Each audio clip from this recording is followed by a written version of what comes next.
দাড়ি রেখে প্রশংসায় ভাসছেন বাংলাদেশ সেনাবাহিনীর প্রধান জেনারেল ওয়াকারুজ্জামান। সম্প্রতি পবিত্র হজ পালন করে এসে ঢাকার সেনাকুঞ্জে আন্তর্জাতিক জাতিসংঘ শান্তিরক্ষী দিবস উপলক্ষে আয়োজিত আলোচনা সভায় তিনি প্রথম দাড়িসহ জনসমক্ষে আসেন। তার মুখে শোভা পাওয়া খোঁচা খোঁচা দাড়ি নিয়ে বেশ আলোচনার সৃষ্টি হয়। দেশব্যাপী ধর্মপ্রাণ অনেকেই করেছেন তার প্রশংসা।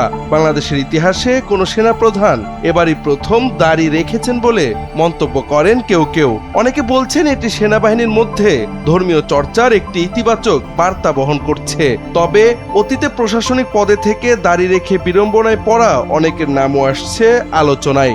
এর আগে বঙ্গভবনে নামাজের ইমামতি করে প্রশংসা কুড়িয়েছিলেন সেনাপ্রধান। সে সময় ছড়িয়ে পড়া এক ছবিতে দেখা যায় সেনাপ্রধান ইমামতি করছেন, তার পেছনে নামাজ পড়ছেন রাষ্ট্রপতি মোহাম্মদ শাহাবুদ্দিন চুপ্পু।